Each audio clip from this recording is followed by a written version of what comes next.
Sebelum itu mari kita berikan tepukan sorak-sorai untuk tim yang sudah melayani kita hari ini, yang sudah membawa kita untuk memuji-muji menyembah Tuhan. Dan saya percaya siapapun kita hari ini, kita sudah mengalami nikmatnya berada di dalam hadirat Tuhan. Amin. Haleluya. Saya percaya puji-pujian yang sudah dipersembahkan kepada Tuhan hari ini menyegarkan hati jiwa, menyegarkan iman kita, meneguhkan kita untuk tetap tinggal di dalam hadirat-Nya Tuhan. Haleluya. Sekali lagi saya mengambil kesempatan pagi hari ini untuk mengucapkan selamat Hari Paskah untuk semua jemaat Tuhan yang hadir pada hari ini. Terima kasih sebab kita semua sudah mengambil komitmen untuk berada di dalam ibadah hari ini dan merayakan Paskah, memperingati tentang kasih penyelamatan yang Tuhan kerjakan melalui Yesus Kristus di atas kayu salib. Haleluya. Saudara yang terkasih di dalam Tuhan,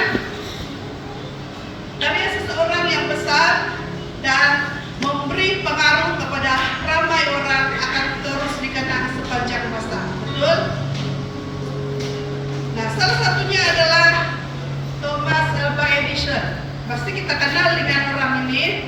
Dia ini adalah Thomas Alva Edison. Ialah seorang mereka dan usahawan Amerika Serikat yang mengembangkan banyak peranti yang amat mempengaruhi kehidupan masyarakat di seluruh dunia. Nah, dia menemukan Alva Edison ini, dia menemukan lampu elektrik, alat perekam suara, dan juga kamera film. Nah, ketika penemuannya ini mempengaruhi kehidupan masyarakat di seluruh dunia. Thomas Alva Edison juga dikatakan sebagai salah seorang yang menghasilkan karya yang besar. Akan tetapi ada karya terbesar lebih dari itu.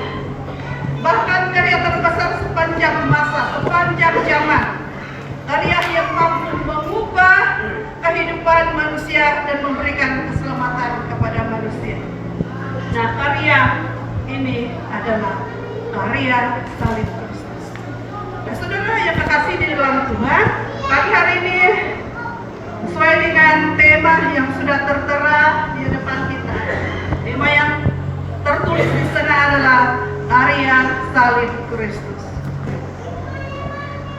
Baik, mari kita membaca firman Tuhan.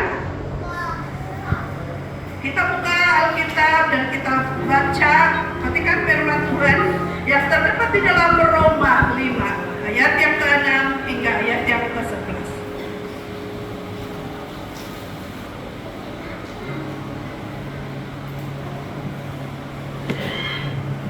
Oke, saya ulangi untuk yang belum menemukan. Roma 5 ayat 6 hingga ayat yang ke-11. Saya akan baca dengan suara yang kedengaran dan kamu akan iringi masing-masing di dalam pembacaan sendiri. Baik, Roma 5 ayat 6 hingga 11 berkata seperti ini. Karena waktu kita masih lemah, Kristus telah mati untuk kita, orang-orang durhaka, pada waktu yang ditentukan oleh Allah. Sebab tidak mudah seorang mau mati untuk orang yang benar, tapi mungkin untuk orang yang baik ada orang yang berani mati. Akan tetapi Allah menunjukkan kasih-Nya kepada kita oleh karena Kristus telah mati untuk kita ketika kita masih berdosa. Lebih-lebih karena kita sekarang telah dibenarkan oleh darah-Nya, kita pasti akan diselamatkan dari murka Allah. Sebab jikalau kita ketika masih seteru diperdamaikan dengan Allah oleh kematian anaknya, lebih-lebih kita yang sekarang telah diperdamaikan pasti akan diselamatkan oleh hidupnya. Dan bukan hanya itu saja, kita malah bermegah dalam Allah oleh Yesus Kristus Tuhan kita, sebab oleh Dia kita telah menerima pendamaian itu. Baik,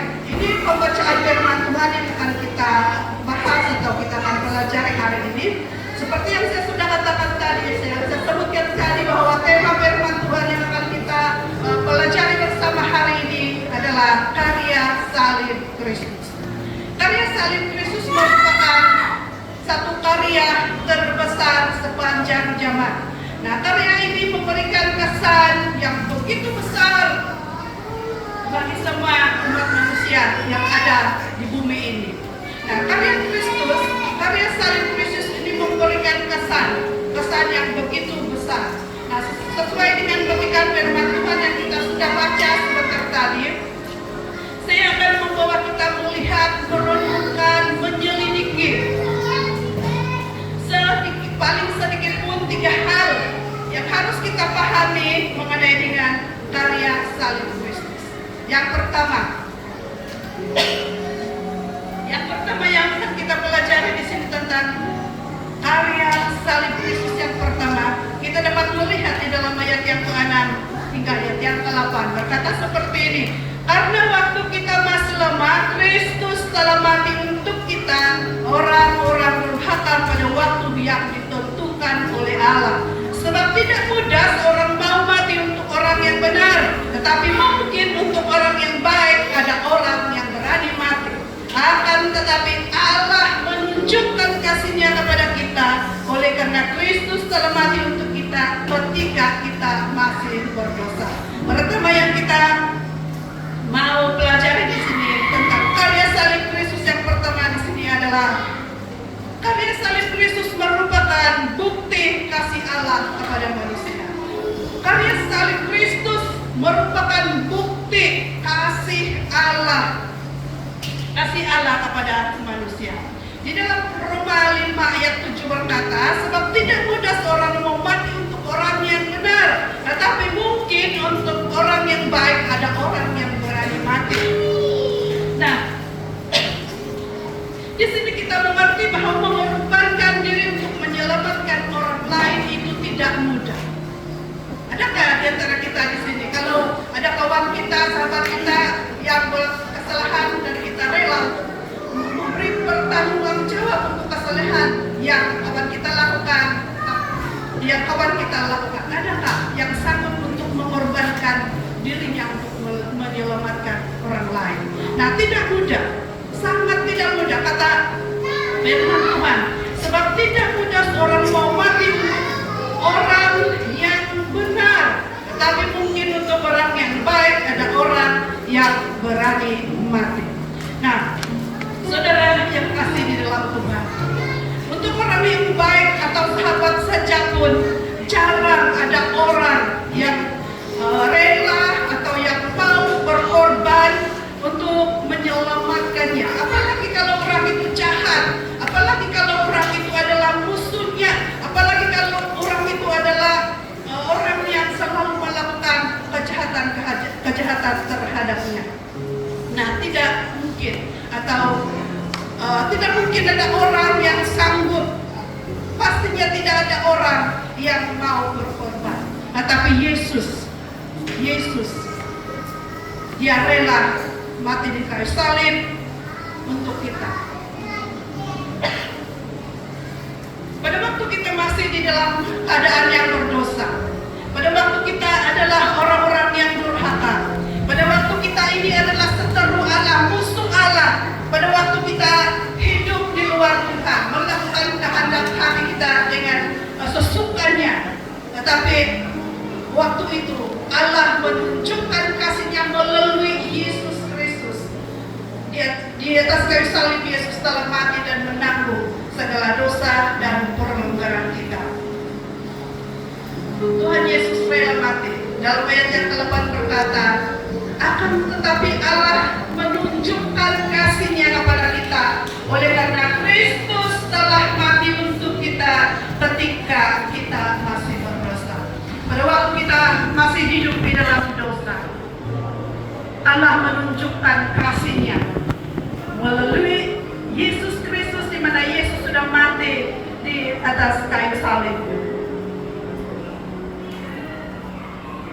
Terhadap orang-orang yang menyalibkan Yesus saja, Yesus berdoa untuk mereka.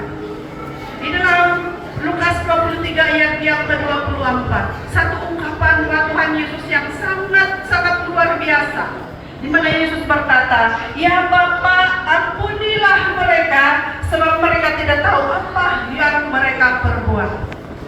Benarkah orang-orang yang menyalibkan Tuhan Yesus pada ketika itu tidak tahu apa yang mereka perbuat? Mereka bukan anak-anak kecil, tetapi mereka adalah orang-orang dewasa. Bahkan mereka ini adalah pemimpin-pemimpin agama Yahudi. Tetapi Yesus berkata, "Ya Bapa, ampunilah mereka, karena mereka tidak tahu apa yang mereka perbuat." Ini menunjukkan, ungkapan Yesus ini menunjukkan tanda kasihnya yang begitu besar kepada umat manusia.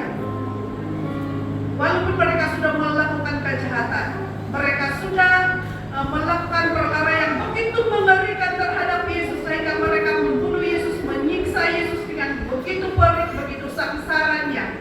Tetapi Yesus masih dapat mengungkapkan doa, "Ya Bapa, ampunilah mereka, sebab mereka tidak tahu apa yang mereka perbuat." Saudara, inilah bukti kasih Allah, kasih Yesus kepada umat manusia yang berdosa di bumi ini.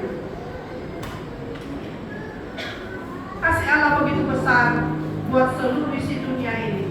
Di dalam Yohanes 3 ayat 16 berkata, "Karena begitu besar kasih Allah akan dunia ini, sehingga Ia telah mengaruniakan anaknya yang tunggal, supaya setiap orang yang percaya kepadanya tidak binasa, melainkan beroleh hidup yang kekal." Nah, saudara yang kekasih di dalam Tuhan, Rasul Yohanes sendiri mengungkapkan perkataan ini, di mana menyatakan betapa besarnya kasih Allah akan isi dunia ini, sehingga Dia memberikan anaknya yang tunggal, Yesus Kristus, untuk mati di atas kayu salib, menjadi korban karena dosa dan pelanggaran kita, sehingga hari ini barang siapa yang percaya tidak binasa, tapi mereka memperoleh hidup yang kekal.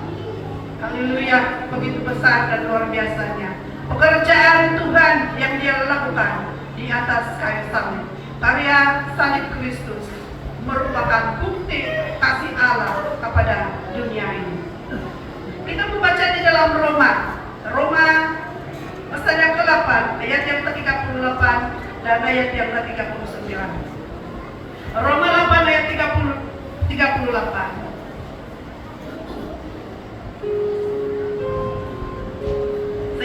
Saya senang baca dalam terjemahan Alkitab Berita Baik. Saya akan baca dalam terjemahan Alkitab Berita Baik. Roma 8 ayat 38 dan 39 berkata seperti ini. "Aku yakin bahwa tiada sesuatu pun yang dapat menghalang Kristus mengasihi kita, baik kematian maupun kehidupan, baik malaikat maupun penguasa lain di angkasa, baik hal-hal yang berlaku sekarang maupun pada masa yang akan datang, baik hal-hal yang di langit maupun yang di bumi.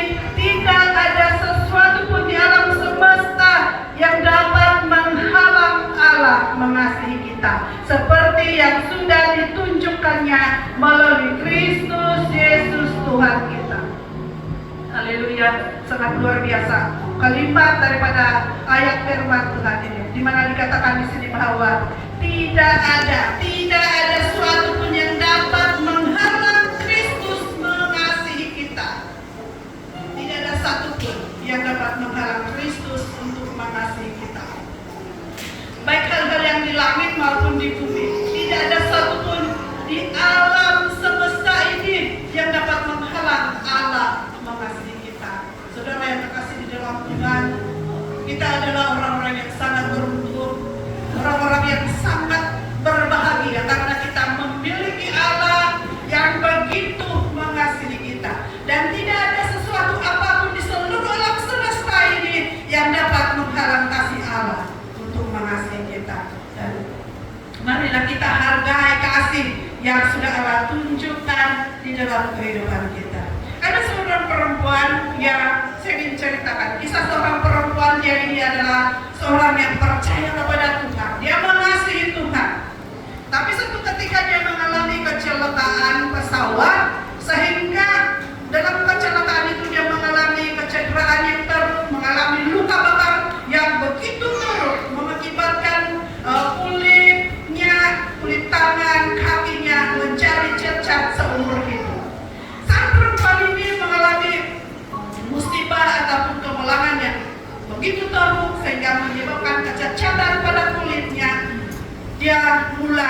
meragui Tuhan. Dia mulai meragui Tuhan. Dan apa yang dia lakukan saat dia meragui bahwa dia mulai ragu. Dia ragu kalau Tuhan, benarkah Tuhan itu mengasihi saya? Kalau Tuhan mengasihi saya, kenapa saya harus mengalami musibah? Kenapa saya harus mengalami penderitaan seperti ini? Dan saat pikirannya ragu akan kasih Tuhan terhadapnya, dia mulai kembali kepada kehidupan lama sehingga dia hidup secara duniawi. Nah, namun setiap kali dia mengalami masalah, setiap kali dia berhadapan dengan begitu banyak masalah dan bahaya di dalam hidupnya, ada saja orang yang peduli. Ada saja orang yang peduli dan rela mau menolongnya, sehingga dia terlepas dari setiap masalah, pergumulan dan bahaya yang dia alami. Dan kejadian itu akan menunjukkan bahwa Allah sedang memperdulikan perempuan ini meskipun dia sudah meragui penyertaan Tuhan dan kasih Tuhan di dalam kehidupannya. Tapi melalui orang-orang tertentu Tuhan pakai untuk menyatakan kasih, memperdulikannya, sehingga akhirnya wanita ini mengalami pertolongan. Semua itu adalah karena kasih Tuhan tidak pernah berakhir di dalam kehidupan orang-orangnya yang dia kasihi. Nah, saudara yang terkasih di dalam Tuhan, mungkin ada ramai orang yang meragukan kasih Allah. Ada orang yang meragukan kasih Allah. Tapi mari kita yang ada hari ini, jangan kita sekali-kali meragukan kasih Allah kepada kita. Walau apapun yang sedang kita alami atau walau apapun yang terjadi di sekitar kita, mari jangan kita pernah meragukan Tuhan. Jangan kita meragukan kasih Tuhan kepada kita, karena kasih Tuhan itu dia sudah buktikan melalui kematian Kristus di atas kayu salib. Nah, Allah dapat menunjukkan kasih-Nya kepada kita dengan berbagai macam cara.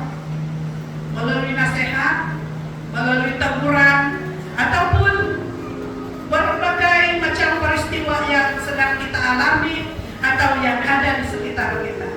Nah, Tuhan menunjukkan kasih-Nya kepada kita saat kita dalam kesusahan. Ada orang-orang yang Tuhan hantar untuk menolong kita. Saat kita dalam keadaan putus asa, sedang kita mengalami kekecewaan yang berat, ada orang-orang tertentu yang Tuhan utus untuk memberikan kita sokongan, nasihat, sehingga kita mengalami kekuatan kembali.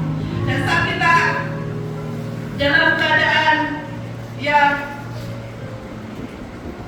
pada waktu kita dalam keadaan di mana kita mulai meragui kasih Tuhan, kita mulai kembali kepada hal-hal yang tidak benar, kita mau membiarkan hidup kita dikuasai oleh hal-hal yang tidak baik, pada waktu itu Tuhan akan antar seseorang yang dia pakai untuk menegur kita, sehingga kita kembali diingatkan dan kita mengalami satu semangat baru untuk tetap kuat dan tidak membiarkan hidup kita terus-menerus terjerumus di dalam hal-hal yang tidak baik. Nah, saudara yang terkasih di dalam Tuhan, mari jangan pernah meragui kasih Tuhan, karena kasih Allah kepada kita dia sudah buktikan melalui kematian Kristus di atas kayu salib.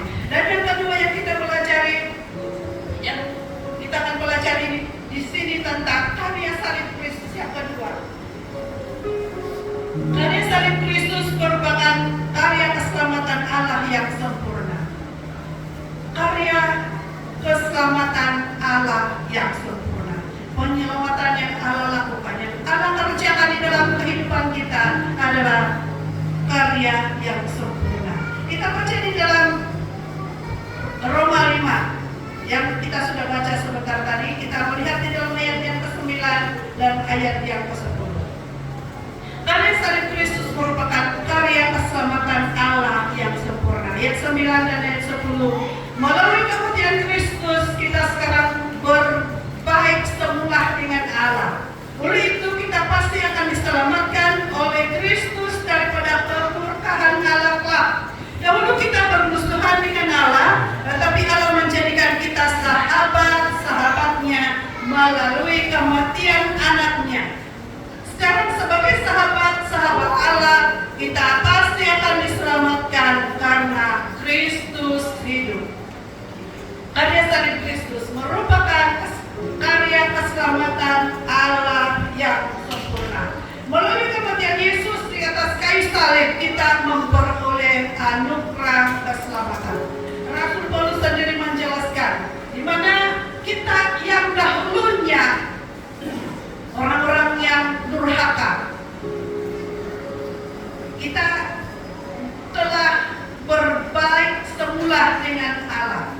Kita sudah berbaik semula dengan Allah, di mana kita sudah dibenarkan oleh darahnya. Kita diselamatkan daripada murka Allah, kita didamaikan dengan Allah, dan pastinya kita diselamatkan oleh hidupnya ataupun melalui kebangkitan Yesus Kristus. Nah, jaminan keselamatan itu dinyatakan oleh Yesus di kayu salib ketika seorang penjahat bertobat dan percaya kepadanya. Kita melihat cerita daripada ini pada waktu Yesus Kristus disalibkan. Dia disalibkan bersama dengan 2 orang penjahat. Dan kedua orang penjahat ini adalah penjaya berat, penjaya besar yang selayaknya disalibkan karena kesalahan yang mereka sudah lakukan, dan mereka layak untuk disalibkan. Nah, pada waktu Yesus disalibkan bersama dengan kedua penjahat ini, seorang daripada penjahat yang bersama-sama dengan Yesus yang disalibkan itu berkata, "Yesus, ingatlah akan aku apabila Engkau datang sebagai Tuhan." Pada waktu penjahat ini mengungkapkan perkataan ini, Yesus menjawab. Yesus berkata kepadanya di dalam Lukas 23 ayat yang ke-43. Kata Yesus kepadanya, "Aku berkata kepadamu, sesungguhnya hari ini juga engkau akan ada bersama-sama dengan aku di dalam Firdaus." Ini adalah perkataan Yesus Kristus sendiri kepada penjahat yang disalibkan bersama dengan dia, di mana ini merupakan satu jaminan keselamatan yang dinyatakan oleh Yesus kepada penjahat ini. Di mana kata Yesus, "Aku berkata kepadamu, sesungguhnya hari ini juga engkau akan ada bersama-sama dengan aku di dalam Firdaus." Saudara yang terkasih di dalam Tuhan, karya salib Kristus merupakan karya penyelamatan yang sempurna untuk setiap orang. Yang apa yang perlu kita lakukan adalah beriman, percaya, dan memberi hidup kita sungguh-sungguh kepada Tuhan. Dan keselamatan itu akan menjadi milik kita pribadi, yang tidak akan dapat diambil daripada kita, yang tidak akan dapat dirampas oleh apapun juga daripada kita, kalau kita sudah sungguh-sungguh percaya kepada Yesus. Yesus sendiri berkata di dalam Yohanes pasal yang ke-11 ayat yang kedua. Yohanes 11 ayat yang kedua.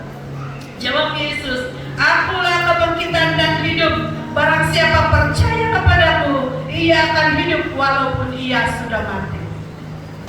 Yesus berkata, "Akulah kebangkitan dan hidup." Dia adalah kebangkitan dan hidup. Barang siapa yang percaya kepada kata Yesus, ia akan hidup walaupun ia sudah mati. Saudara yang terkasih di dalam Tuhan, hidup ini mahal. Hidup kita ini mahal dan tidak dapat dibeli oleh apapun. Itu dapat yang tempat di tengah 3 tam, sangat bernilai, sangat berharga, sehingga dengan apapun juga, baik harta, kemewahan, keuangan dan sebagainya, tidak dapat membeli hidup kita karena hidup ini mahal.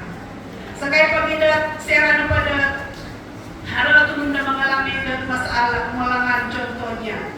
Selanjutnya kita akan tanya bagaimana keadaan orang itu. Oh, mereka baik-baik saja, tapi kendaraan atau sebagainya itu mengalami kerusakan yang begitu teruk, dan seringkali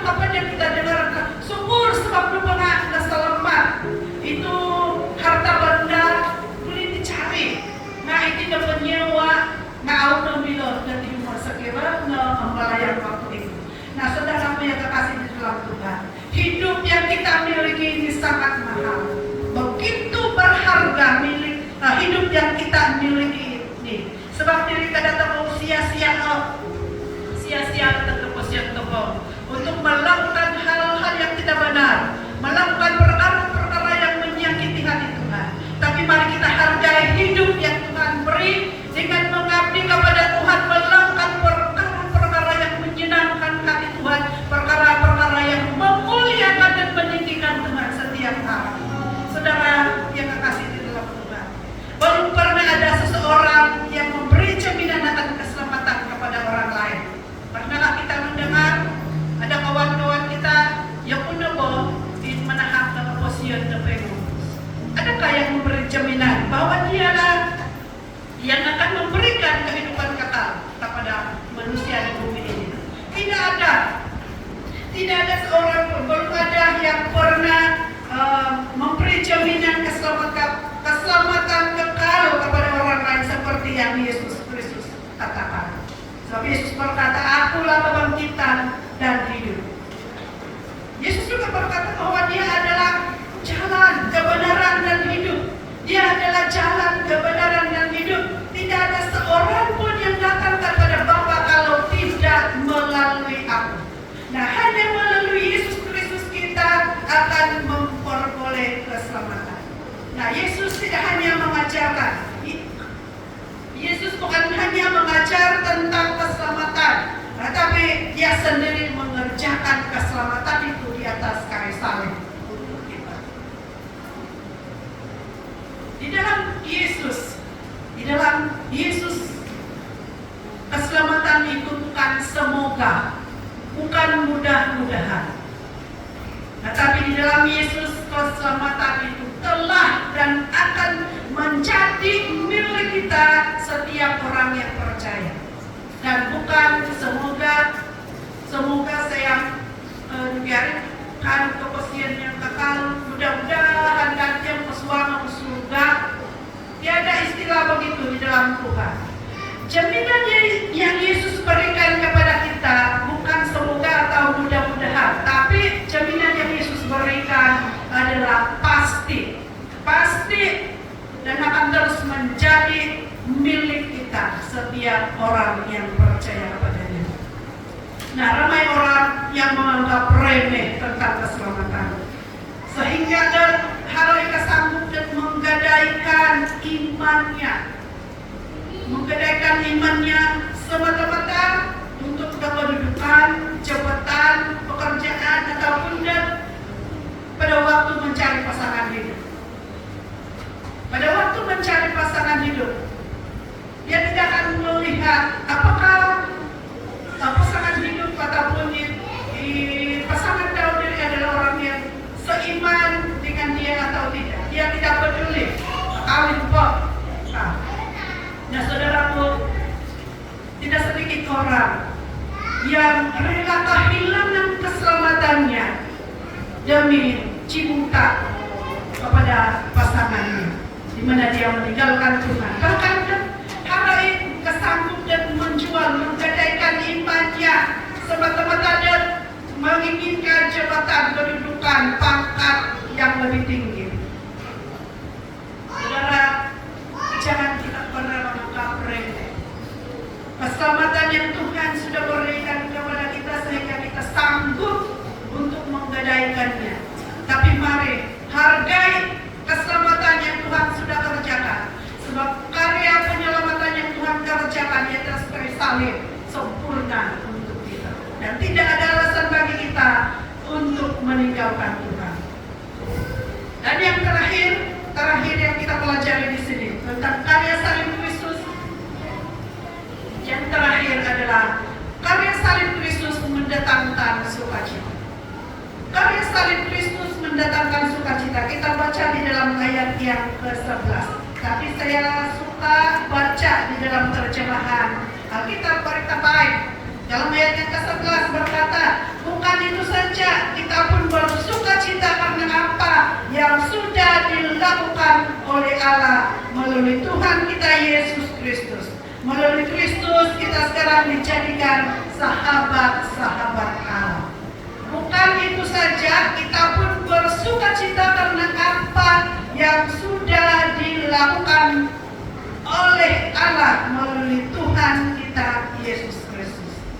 Nah, apa yang Allah sudah lakukan melalui Yesus Kristus? Yesus sudah mati di atas kayu salib, dan karya salib Kristus itu mendatangkan, memberikan sukacita di dalam kehidupan kita. Nah, salib Kristus telah mengubah keberadaan manusia dan hubungannya dengan Allah yang telah rusak akibat dosa. Dahulu manusia berdosa, dahulu kita orang-orang yang berdosa, kini kita dibenarkan. Dahulu kita adalah musuh Allah, seteru Allah. Kini kita diperdamaikan dengan Allah. Dahulu kita adalah orang-orang yang layak untuk dimurkahi oleh Allah. Tetapi kita sekarang, kini kita dikasihi dan diselamatkan oleh Allah. Inilah yang membuat kita bermegah. Inilah yang membuat kita bersuka cita. Dan inilah yang membuat kita dapat memuji Tuhan. Karena hari ini kita adalah orang-orang yang sudah dibenarkan, orang-orang yang sudah dikasihi oleh Tuhan, orang-orang yang sudah didamaikan dengan Allah. Maka inilah sebabnya kita bersuka cita. Inilah sebabnya kita bermegah. Inilah sebabnya kita memuji-muji Tuhan. Karena kita sudah diselamatkan oleh Tuhan. Apabila seseorang yang melakukan jenayah yang besar dan dia didapati bersalah, ditangkap, didapati bersalah dan dijatuhi hukuman. Mungkin hukuman seumur hidup atau hukuman gantung, hukuman mati. Dan suatu ketika apabila orang itu diampuni, kalau dia sebenarnya sepatutnya dia layak untuk dihukum mati, tetapi dia diberi pengampunan. Dan pada waktu orang itu diberi pengampunan, pastinya dia akan mengalami satu sukacita yang begitu besar, karena dia dilepaskan, dibebaskan daripada Tuhan, dibebaskan daripada hukuman yang sepatutnya dia terima. Dan kita dapat bayangkan itu, kalau dia dibebaskan daripada hukuman yang seharusnya dia terima, pastinya dia akan mengalami sukacita yang begitu besar yang tidak dapat diungkapkan dengan kata-kata.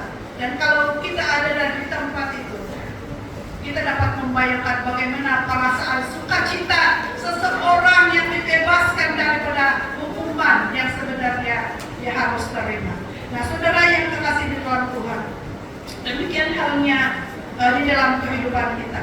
Sebagai orang-orang yang percaya hari ini, yang sudah diselamatkan, yang sudah dimenangkan, yang sudah dibenarkan oleh karena karya salib Kristus yang dia sudah kerjakan di atas kayu salib. Hari ini kita bersyukur, kita bersuka cita, karena kita bukan lagi orang-orang yang bakal dihukum. Kita bukan orang-orang yang bakal menerima kematian kekal, tapi kita adalah orang-orang yang sudah dibebaskan dan dijamin oleh firman Tuhan, oleh kebenaran firman Tuhan sendiri, bahwa kita ini memiliki kehidupan yang kekal di dalam Yesus Kristus. Nah, saudara yang terkasih di dalam Tuhan, mari kita renungkan hari ini bagaimana kita menyikapi atau bagaimana kita meresponi kasih dan keselamatan yang telah Tuhan nyatakan kepada kita. Mari kita renungkan di dalam kehidupan kita bagaimana kita meresponi kasih dan keselamatan yang telah Tuhan nyatakan kepada kita. Satu hal yang dapat kita lakukan, bagaimana kita dapat meresponi keselamatan yang telah Tuhan nyatakan kepada kita, adalah dengan bersyukur, berterima kasih kepada Tuhan, memusikau detik kinarahingan. Dan tidak hanya kita bersyukur melalui kata-kata, Tuhan musikau na tuh sinalang atau buka mentari lumpur dan dosa, nampunan dosa. Tuhan dengan kata-kata sebagai syukur kita, terima kasih kepada Tuhan, tapi kita mau bertindak. Kita mau melakukan sesuatu untuk Tuhan. Jadi kita beri hidup kita melakukan perkara-perkara yang benar. Kita memberi hidup kita untuk melayani pekerjaan Tuhan. Kita memberi hidup kita untuk memuliakan Tuhan. Open kaya jamaran Tuhan tidak ada. Dan mari kita bersyukur dengan mengambil waktu untuk bersekutu dengan Tuhan. Memberikan suang dan persekutuan ibadah dan piagam itu. Nah itu diri antara lain itu bila kepada saya yang protokol meresponi kasih dan keselamatan yang telah Tuhan nyatakan kepada kita. Jadi kita melatih diri untuk bersekutu dengan Tuhan, melatih diri untuk rajin, setia dalam ibadah setiap kali. Nah, ibadah kepada tiga bukan sebagai satu kewajiban, dan bukan juga sebagai memenuhi kehadiran tekoda di gereja. Tapi ibadah kepada tiga merupakan satu kesukaan, kerinduan, dan kehausan kita akan Tuhan yang Maha Besar. Mari kita jadikan ibadah itu satu kesukaan, bukan sebagai kewajiban, bukan sekadar memenuhi kehadiran setiap hari atau setiap minggu, tapi mari kita mau meresponi dalam kasihan dan Tuhan keselamatan yang Tuhan sudah beri kepada kita. Itu mari kita jadikan ibadah itu satu kesukaan, satu kerinduan dan kehausan kita akan Tuhan yang Maha Besar. Nah, ini dapat dilihat yang cara protokol beribadah kepada Tuhan. Nah, bila mana kita beribadah kepada Tuhan, mari kita nikmati ibadah itu dari awal sampai akhir tanpa terburu-buru. Ini juga adalah cara untuk meresponi, mensyukuri apa yang Tuhan sudah lakukan, yang Tuhan sudah kerjakan buat kita. Kita menikmati hadirat Tuhan di dalam ibadah. Kita menikmatinya dari awal sampai akhir tanpa ada rasa terburu-buru. Rawa, apa dana itu rawa. Jangan kita ada sikap begitu. Mari kita tenangkan. Tapi kalau yang keperluan mendesak, iya kita boleh bila Tuhan dan aku paham untuk keperluan yang mendesak. Dan siapapun kita tidak boleh halang kalau itu keperluan mendesak. Tapi kalau tidak ada keperluan yang mendesak, mari kita awali ibadah dan akhirinya dengan tanpa rasa terburu. Tapi mati hadirat Tuhan pada waktu kita di dalam ibadah. Dan itu adalah terlain cara kita meresponi, menyikapi kasih dan keselamatan yang Tuhan sudah kerjakan untuk kita hari ini. Jadi itu dalam kesempatan yang ada, bila mana ada kesempatan untuk bersekutu sesama dan satu dengan yang lain, bersekutu dengan Tuhan, mari nikmati itu, nikmati hadirat Tuhan. Yang seterusnya figurat atau meresponi kasih dan keselamatan yang Tuhan sudah nyatakan kepada kita. Yang seterusnya yang kedua adalah hidup sebagai manusia baru. Hidup sebagai manusia baru. Dahulu kita adalah orang-orang berdosa, tetapi dengan darah Kristus kita menjadi orang yang dibenarkan oleh Allah. Hidup sebagai manusia baru berarti meninggalkan dan menjauhi dosa serta tidak lagi hidup di dalam dosa. Itulah yang dimaksudkan hidup sebagai manusia baru. Kita meninggalkan dan menjauhi dosa serta tidak lagi hidup di dalam dosa. Tidak memberi kesempatan lagi kepada dosa untuk menguasai, membelenggu kita. Kita tidak beri kesempatan kepada dosa untuk menguasai. Tapi kita akan tetap pelihara hidup baru yang Tuhan beri kepada kita, di mana kita akan tetap tinggal di dalam hadirat Tuhan. Dahulu kita adalah sasaran murka Allah, tetapi begini, kita adalah orang-orang yang dikasihi Allah. Karena itu hiduplah sebagai manusia baru yang mengasihi Allah dan sesama, dengan melakukan segala sesuatu dengan penuh kasih. Jadi apapun yang kita lakukan untuk sesama kita, lakukan itu dengan penuh kasih. Nah, sebagai orang yang seharusnya menerima hukuman, namun kita diselamatkan. Hidup baru berarti hidup penuh sukacita untuk menyenangkan hati Tuhan. Sebagai orang yang menjadi seteru dan musuh Allah, namun kita telah didamaikannya, maka hidup secara baru berarti hidup yang memiliki hubungan pribadi yang baik dengan Allah. Hidup secara baru kita memiliki hubungan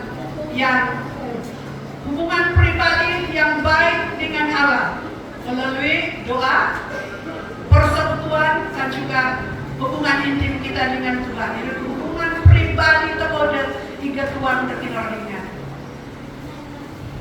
Saudara yang terkasih di dalam Tuhan, bagaimana kita dapat menyikapi, meresponi kasih dan keselamatan yang telah Tuhan nyatakan kepada kita? Mari kita bersyukur kepada Tuhan dengan memberi hidup kita kepada Tuhan, melayani pekerjaan Tuhan, melakukan kebenaran di dalam hidup kita, berusaha untuk melatih diri untuk mendekatkan diri kepada Tuhan, hadir di dalam persekutuan beribadah kepada Tuhan, dan kita menikmati hadirat Tuhan saat kita berada di dalam ibadah. Dan juga kita untuk meresponi dan kesianan dan kenolehan keselamatan yang Tuhan nyatakan kepada kita. Marilah kita hidup sebagai manusia baru. Karena kita hari ini bukan lagi orang-orang yang dihukum, dimurkai, tapi kita adalah orang-orang yang sudah diselamatkan, dikasihi, dan menjadi milik kepunyaan Tuhan sendiri. Sebab diri kanona terus hidup sebagai manusia baru yang mengasihi Tuhan, mengasihi sesama, dan melakukan segala sesuatu dengan penuh kasih. Saudara yang mengasihi Tuhan, mari kita renungkan di dalam setiap pribadi kita masing-masing. Setiap kali kita mengangkat salib Kristus, ingatlah bahwa kita adalah orang-orang yang dikasihi. Kita adalah orang-orang yang diselamatkan, dan kita adalah orang-orang yang sudah dijadikan baru oleh Allah melalui pengorbanan Kristus di kayu salib. Karena itu marilah kita hidup secara baru dengan penuh syukur dan sukacita serta kesetiaan kita kepada Dia yang telah mati untuk kita. Mari jemaat Tuhan kita tunduk kepala.